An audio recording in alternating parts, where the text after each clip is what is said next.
Hello दोस्तों, एक बार फिर से आप सभी का स्वागत है आपके अपने YouTube channel Avinash concept classes में।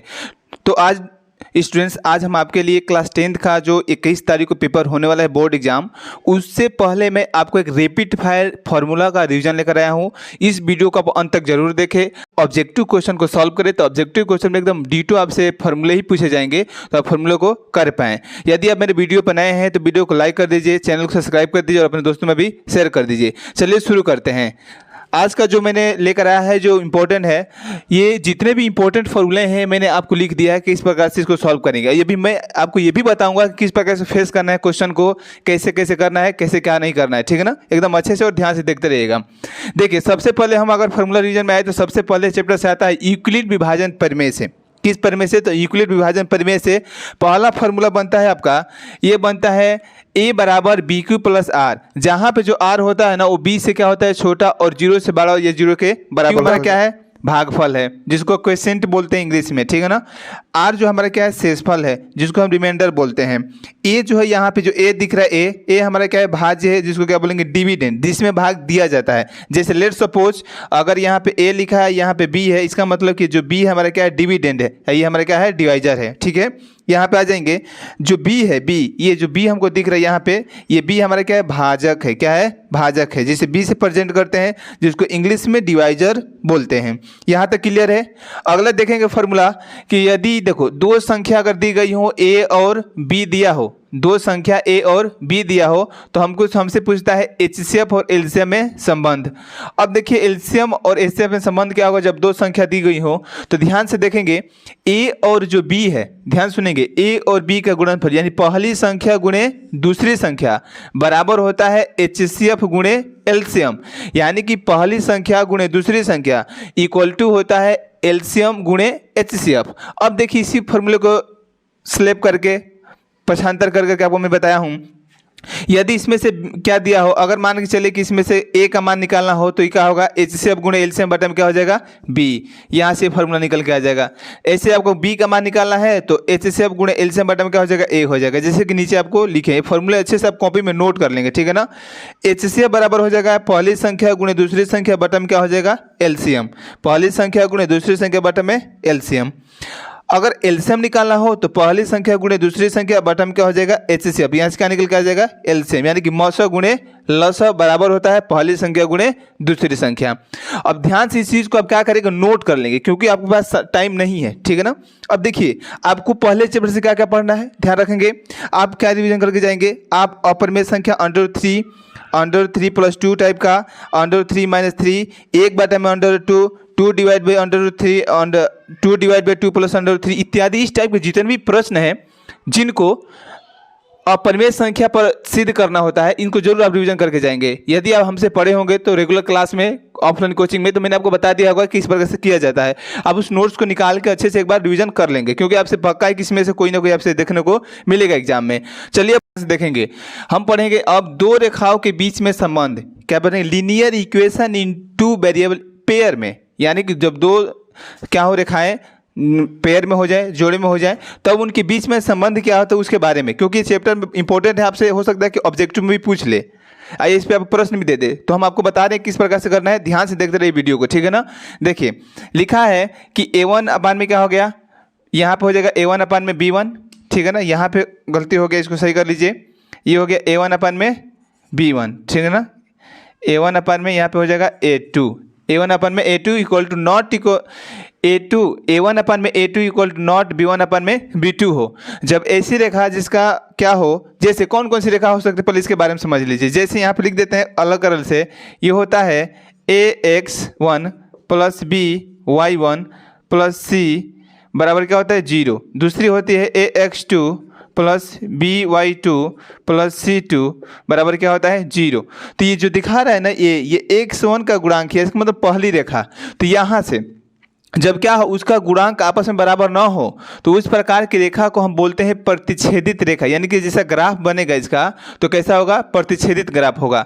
उसके बाद इसका जो हल निकालेंगे अद्वितीय होगा। अद्वितीय होगा मतलब मान लीजिए दो रेखा इसे क्या कर दे? कट कर दे। इसका मतलब जिस बिंदु पे मिलेगा वो अद्वितीय हल होगा, उसकी तरह कोई हल नहीं होगा, अनेक हल, इसका यूनिक हल होगा। कैसा होगा? यूनिक हल। याद रहेगा। चलिए नेक्स्ट जो दिया है A1/A2 B1/B2 equal to C1/C2, अगर तीनों अनुपात ही बराबर हो, जैसे यहाँ पे A1/A2 B1/B2 C1/C2 सब आपस में बराबर हो जाएं तो ये रेखा होती है समपाती। समपाती रेखा कैसी होती है, एक के ऊपर एक क्या होती है बन जाती है, ये ओवरलैप की कंडीशन आ जाती है। कैसी कंडीशन, ओवरलैप कंडीशन।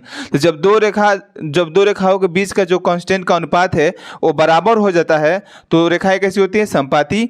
और जब रेखाएं समपाती होंगी तो कैसा हल होगा, अपरिमित रूप से अनेक हल हो जाता है, यानी कि इनफाइनाइट सॉल्यूशन इसका निकलता है।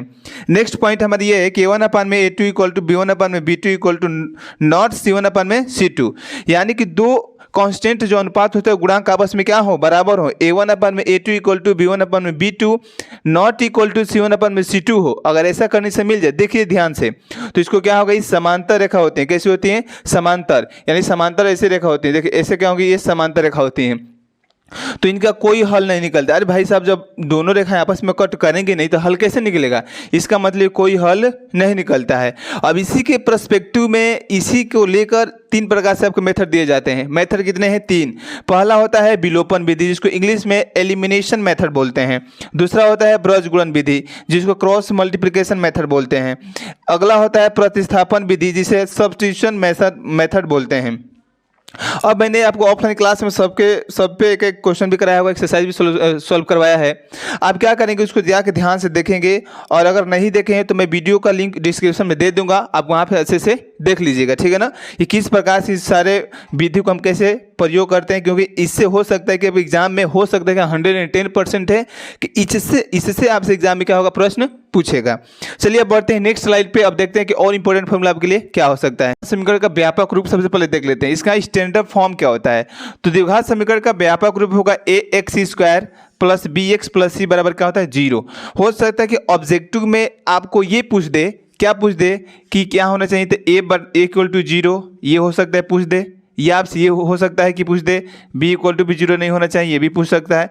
तो इस सारे से छोटे छोटे जितने भी पॉइंट है ये आपको समझना है और समझ के इसको याद कर लेना है, क्योंकि ऑब्जेक्टिव प्रश्न आपके इतने खतरनाक आ गए इस बार कि एक थोड़ा सा भी गलती करेंगे तो पूरा गलती हो जाएगा, ठीक है ना। उसमें नंबर आपको मिलने वाला है नहीं है, इसलिए आप ध्यान से करेंगे, ठीक है ना। तो सबसे पहले ध्यान देंगे, इसका जो व्यापक रूप होता है ax² plus bx plus c बराबर 0।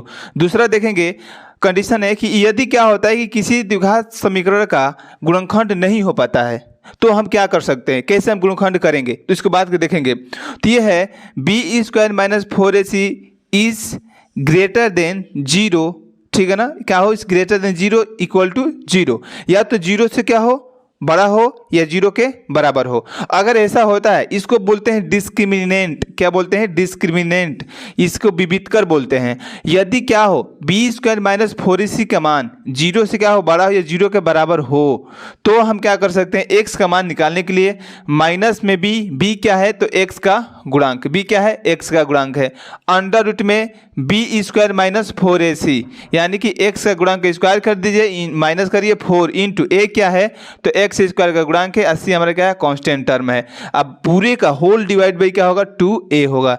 यहाँ से हम निकाल, इसको हम बोलते हैं द्विघातीय सूत्र के नाम से भी इसको जानते हैं, इसे क्या बोलते हैं, द्विघातीय सूत्र भी कहते हैं। अगला देखेंगे, यदि आपको विविधकर पूछ दे डायरेक्टली, कई बार आपसे एग्जाम में पूछा गया है, कई बार एक प्रश्न पूछा गया है, इससे पूछ दे कि डायरेक्टली विविधकर पूछ दे, तो आप कौन सा फार्मूला लगाएंगे, ये भी बहुत इंपॉर्टेंट है। जब आपसे ये पूछ दे कि विविधकर क्या होगा, सबसे समझिए कि मूल का अगर नेचर पूछ दे, यानी कि द्विघात समीकरण का नेचर पूछ दे, समीकरण कैसा है, वास्तविक मूल है कि अवास्तविक है कि कोई हल नहीं है, तब हम क्या करेंगे। जब ऐसा कुछ पूछ दे तो आप सबसे कैसे निकालेंगे, तो यहाँ से क्या करेंगे, यदि b² माइनस 4ac, इसको विविधकर बोलते हैं, b² माइनस 4ac का मान 0 से क्या हो, बड़ा हो, तो इसके दो भिन्न और वास्तविक मूल निकलेंगे, दो अलग अलग और वास्तविक मूल निकलेंगे। यदि दूसरा देख लीजिए, यदि b² माइनस 4ac का मान 0 के बराबर हो जाए, b² माइनस 4ac का मान 0 के क्या हो जाए, बराबर हो जाए, तो ये दोनों जो मूल होते हैं क्या होते हैं, इक्वल होते हैं। कैसे होते हैं, इक्वल होते हैं, बराबर होते हैं। अगला देख लेंगे बी स्क्वायर माइनस 4ac का मान क्या हो, 0 से छोटा हो जाए। बी स्क्वायर माइनस 4ac का मान क्या हो जाए, 0 से छोटा हो जाए।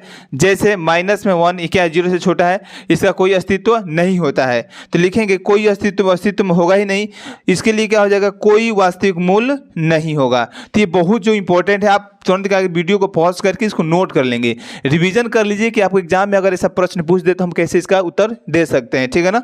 आगे बढ़ते हैं नेक्स्ट स्लाइड पे। ठीक है, यानी अर्थमेटिक प्रोग्रेशन यानी समांतर श्रेणी का जो व्यापक रूप होता है वो क्या होता है हमारा, ये होता है a plus D, a plus 2d, a plus 3d इत्यादि इत्यादि, ऐसे क्या होगा, वो बढ़ता रहेगा, ठीक है ना।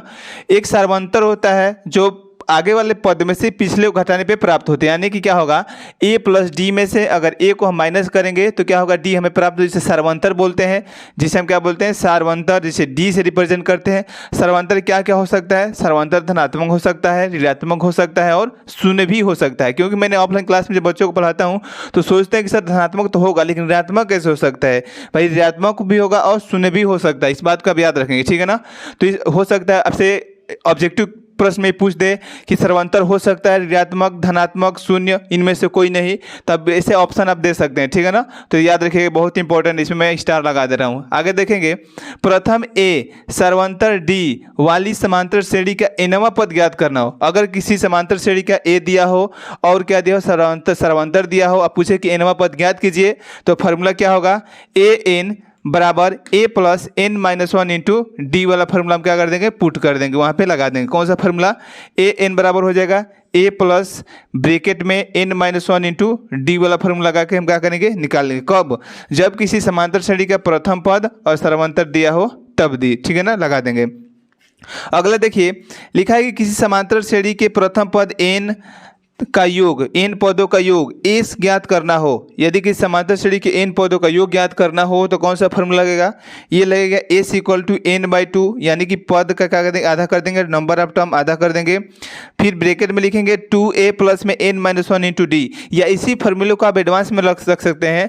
s बराबर होगा n बाई 2, क्या हो जाएगा, n बाई 2 ब्रैकेट में हो जाएगा, ब्रैकेट में a plus n minus 1 into d वाला फॉर्मूला, या इसी का एडवांस वर्जन और भी कर सकते हैं। यहाँ पे ये हो जाएगा s बराबर n बाई 2, ये अंतिम पद है, क्या है, अंतिम पद, a प्लस में क्या हो जाएगा, एल, क्या हो जाएगा, a प्लस में एल हो जाएगा, यहाँ से निकल जाएगा। अगला देखिए, यदि आपसे ऐसा कुछ पूछ दे, प्रथम n धन पूर्णांकों का योग पूछ दे, इसका सूत्र पूछे तब कैसे निकालेंगे, प्रथम n धन पूर्णांकों का योग पूछे तो फॉर्मूला होता है, जैसे प्राकृतिक संख्या का योग होता है ना, सेम वही है, वही तो है ये फॉर्मूला। तो a से n बराबर हो जाएगा n प्लस 1 बाई 2। तो ये फॉर्मूला आपको बहुत इंपॉर्टेंट है, याद रखेंगे। और भी इससे इंपॉर्टेंट फॉर्मूला मैं आपको बता दूं, आपसे ट्रायंगल में क्या पूछ सकता है, अनुपात जरूर पूछेगा, ठीक है ना। या तो आपसे एरिया का अनुपात दे देगा, ठीक है ना, एरिया का अनुपात देगा, आपसे भुजा का अनुपात पूछ सकता है, भुजा का अनुपात देगा, एरिया का अनुपात पूछ सकता है। जैसे कि यहाँ पे दिया है एरिया ऑफ ट्रायंगल ABC बटा में एरिया ऑफ ट्रायंगल PQR। ये जो होता है ना, जब भी हम त्रिभुज में पढ़ेंगे, समरूपता वाले त्रिभुज में आपको पढ़ाए होंगे, लिखा है कि AB बटा में PQ का, जो पहले सुन लीजिए ध्यान से, ये जो लिखा है एरिया ऑफ ABC बटा में एरिया PQR, यानी कि किसी भी त्रिभुज, जब दो त्रिभुज समरूप हो जाते हैं तो उनका जो एरिया का अनुपात होता है उनकी संगत भुजाओं के अनुपात के वर्ग के बराबर होता है। वंस अगेन फिर से बता रहे हैं, जब दो त्रिभुज समरूप हो तो जो उनके एरिया का अनुपात होता है उनके संगत भुजाओं के वर्ग के योग के अनुपात के बराबर होता है। जैसे आप देख लेंगे AB बटा में क्या हो जाएगा, PQ का वर्ग, यानी इस तरह से पूरा हम लिख लेंगे। तो यहाँ से क्या करेंगे, वो सारे फॉर्मूले को या सारे क्वेश्चन को यहाँ से हम सॉल्व कर लेंगे, ठीक है ना। तो इसको क्या कीजिए, वीडियो को पॉज करके इसको नोट कर लीजिए। आगे बढ़ते हैं नेक्स्ट स्लाइड पे। निर्देशांक दिया हो तब हम कैसे निकालेंगे, let suppose we have given a equal to x1 y1, b equal to x2 y2 दिया है, then we can find it distance between a and b। तब हम क्या करेंगे, और a और b के बीच की दूरी बताना है, तो कौन सा फॉर्मूला लगेगा, तो a और b के बीच की दूरी निकालना हो तो अंडर रूट में x2 माइनस x1 का होल स्क्वायर, क्या हो जाएगा, x2 माइनस में x1 का होल स्क्वायर, x2 माइनस में x1 का whole square plus y2 minus y1 का होल स्क्वायर। इस फार्मूले का हम क्या कर लेंगे, इस्तेमाल करेंगे, यूज करेंगे, तो हमारे दो बिंदु के बीच की दूरी का फार्मूला आ जाएगा, ठीक है ना, दूरी आ जाएगी। अगला हमारा फार्मूला शुरू होता है डिस्टेंस सूत्र से, कौन सा, सेक्शन फार्मूला, इसको क्या बोलते हैं, सेक्शन फार्मूला। जैसे मान के चलिए कि दो बिंदु दिया हो x1 y1, दूसरा बिंदु x2 y2 दिया हो, और उसमें तीसरी बिंदु x1 और y1 इसको m अनुपात, क्या बोले हैं, m संबंध है एन के अनुपात में अगर इंटरसेक्ट कर रही है, विभाजित कर रही है, विभाजन कर दे रही है, तब इस बताइए कि इस बिंदु का निर्देशांक क्या होगा जिसको m और n में क्या के विभाजित की है। उसके लिए फॉर्मूला बनता है mx1 mx2 प्लस में nx1, ये x2 है याद रखेंगे, nx2 nx1 बटा में m प्लस n। y का निर्देशांक निकलेगा कैसे, तो y तो हो जाएगा my2 प्लस में ny1 बटा में m प्लस n। ये इसका क्या होगा, फार्मूला होगा, जो बहुत ही इंपॉर्टेंट है, इसको नोट कर लेंगे। इस पर अगर प्रश्न पूछेगा तो फटाक से ही फार्मूला लगाएंगे और उत्तर निकाल के रख देंगे, ठीक है ना। आगे देखिए, लिखा है कि एरिया ऑफ ट्रायंगल, हो सकता है कि इस दोनों फार्मूले का यूज आपको वहाँ मिलेगा ब्रिज से संबंधित, जब एरिया निकालेंगे क्षेत्रफल आयतन, तो वहाँ इसका बहुत यूज है, ठीक है ना, याद रखेंगे। एरिया ऑफ ट्रायंगल 1/2 जो होता है ना, 1/2 बेस इंटू हाइट, यानी कि 1/2 आधार गुणे ऊंचाई। ये कैसा हो, अगर मान लो कि समलंब चतुर्भुज समकोण त्रिभुज है तब ये फार्मूला हम लगा देंगे, लेकिन अगर ट्रेपेजियम दे दे यानी समलंब चतुर्भुज दे दे तब निकालेंगे। तो एरिया ऑफ ट्रेपेजियम यानी कि समलंब चतुर्भुज का क्षेत्रफल निकालना हो तो 1/2 समांतर रेखाओं का योग इंटू में क्या हो जाएगा, उनके बीच की दूरी यानी मैक्सिमम हाइट। ये इसका क्या होता है, फार्मूला होता है।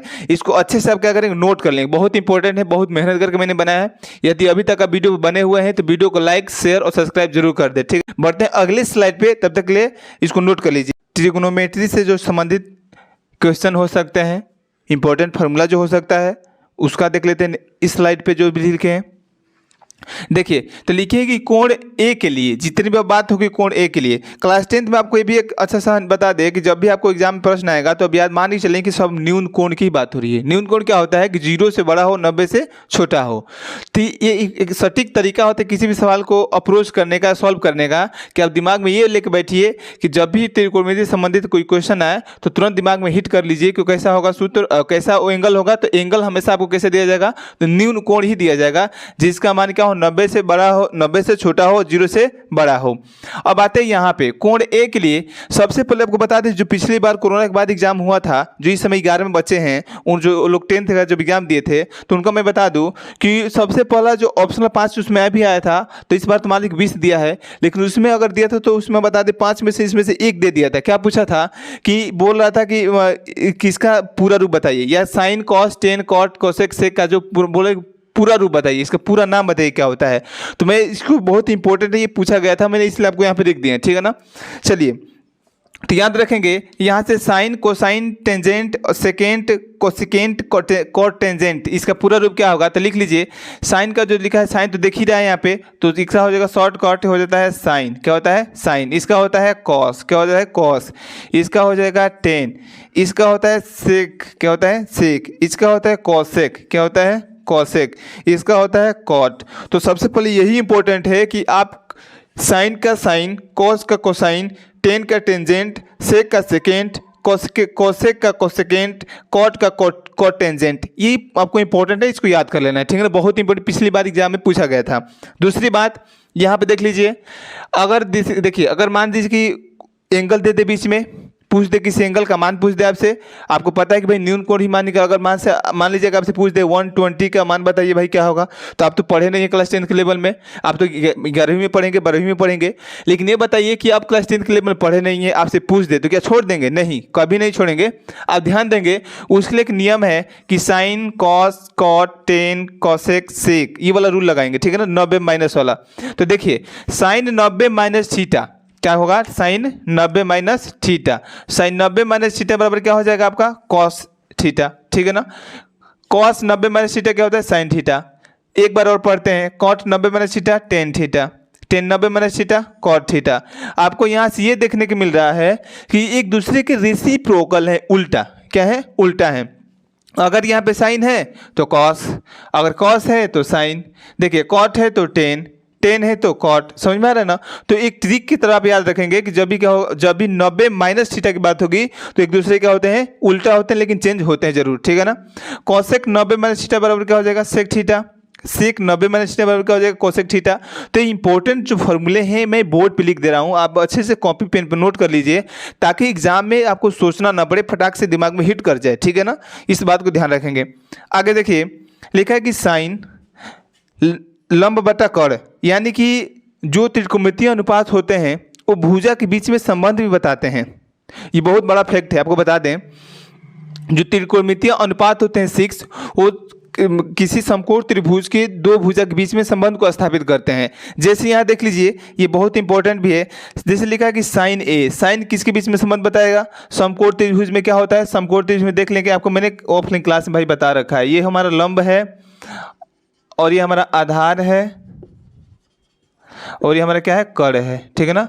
ये 90 डिग्री का कोण है।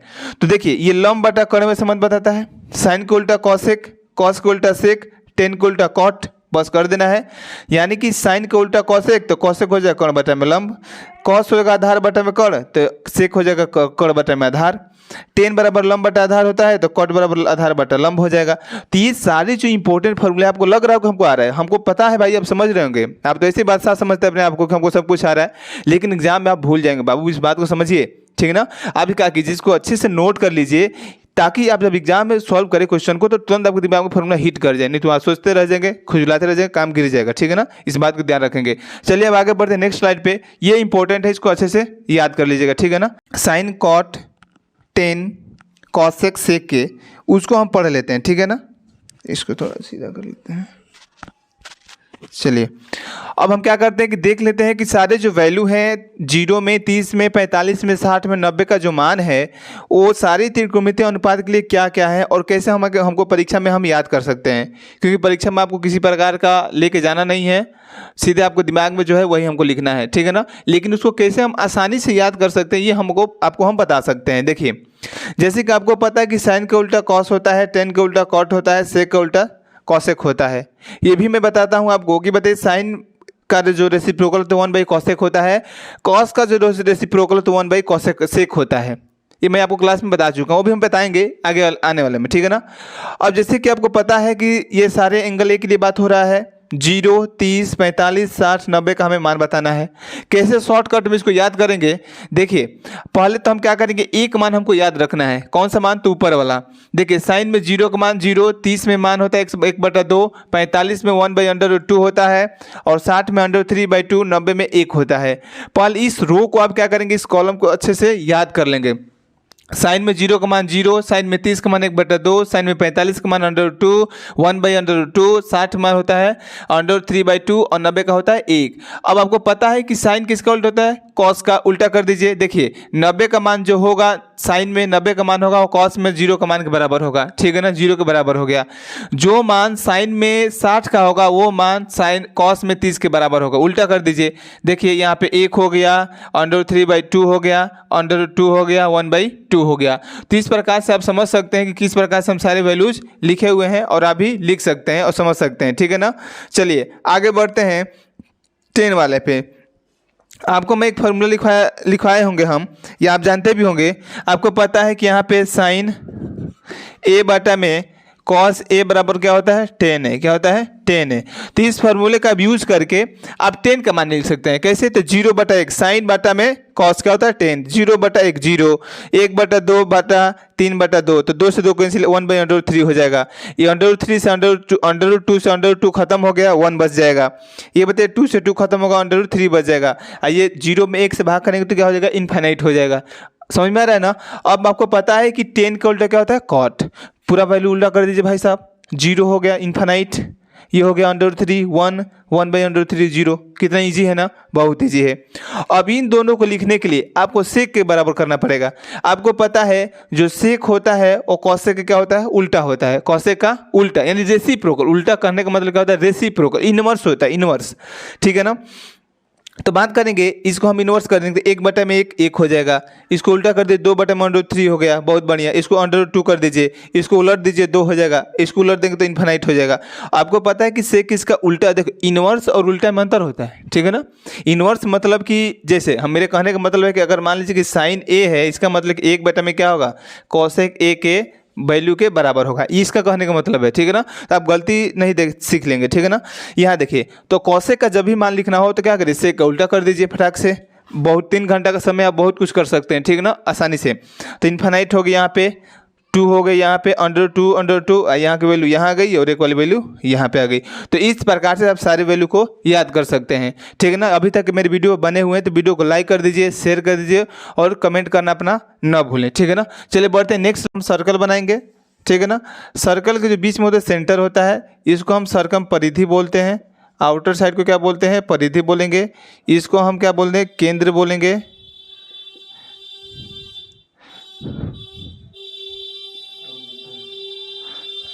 बजाओ तुम सीट एक जाना, रोक दो। देखेंगे वृत्त से संबंधित जो सूत्र हैं, पहला परिधि बोलिए परिमाप बोलिए, दोनों को दोनों बराबर है। वृत्त का क्षेत्रफल भी लिखेंगे। पहले समझिए, देखिए वृत्त के बाहरी जो साइड होती है उसको परिधि बोलते हैं। वृत्त में एक केंद्र होता है, केंद्र से वृत्त के परिधि के बीच की दूरी को बोलते हैं त्रिज्या। क्या बोलते हैं? त्रिज्या। जब त्रिज्या क्या हो जाए? डबल हो जाए, यानी त्रिज्या को जब डबल कर उसको व्यास बोलते हैं। यानी क्या होता है कि वह लाइन सेगमेंट जो केंद्र से होकर जाता है और वृत्त की किसी दो बिंदुओं को मिलाता है उसे हम बोलते हैं व्यास। क्या बोलेंगे? व्यास। तो क्या होता है? त्रिज्या का 2 गुना होता है। आपको बता दें कि जब हम क्या करते हैं, केंद्र से दो भुजा इस प्रकार से खींच दें कि एक त्रिज्यखंड बना दे, तो इसे बोलते हैं थीटा, जो एक त्रिज्यखंड होता है। अब हम क्या, किसी वृत्त के किसी दो, इसको जीवा बोलते हैं। क्या? जीवा द्वारा बनाए गए जो एरिया घेरा जाता है उसे वृत्तखंड बोलते हैं। क्या बोलते हैं? वृत्तखंड बोलते हैं। अब आइए हम बात कर रहे हैं फार्मूले की, तो फार्मूले पे आते हैं। वृत्त के परिधि का जो फार्मूला होता है वो होता है 2πr। ठीक है ना। पाई का मान क्या होगा? वो दिया रहता है। वृत्त का क्षेत्रफल होता है 2πr² होता है, 2πr² होता है। अब हम देख लेंगे थीटा कोण वाले त्रिज्यखंड का जो क्षेत्रफल होता है वो थीटा बटा 360 इंटू πr² होता है। ठीक है, आगे देख लीजिए। ये जो इंपॉर्टेंट फार्मूला है, इससे हो सकता है कि इससे प्रश्न पूछ दे। जैसे कि मैं पिछले वीडियो में आपको बताया था कि आप फिगर वाले प्रश्न को सॉल्व कर लेंगे, वही वाला यहाँ पे दिए हैं। ठीक है ना। लिखा है कि थीटा कोण वाले त्रिज्यखंड के संगत चाप की लंबाई बतानी हो, यानी संगत चाप की लंबाई ये वाली जो हम जिस पे ओवरलैप करें। देखिए जरा ध्यान से देखिए। तो यहाँ पे होगा थीटा बटा 360 इंटू क्या होगा? 2πr हो जाएगा, 2πr। अब आते हैं, अगर उसका हमको क्षेत्रफल बताना हो, क्या इसका हमको एरिया बताना हो इसका, तो हम कैसे बताएंगे? तो लिखा है एक वृत्तखंड का क्षेत्रफल बराबर होता है संगत त्रिज्यखंड का क्षेत्रफल, यानी कि इसका संगत त्रिज्यखंड का पूरे का क्षेत्रफल माइनस में इस त्रिभुज का क्षेत्रफल कर देंगे, तो हमारा क्या आ जाएगा? ये आ जाएगा एक वृत्तखंड का क्षेत्रफल।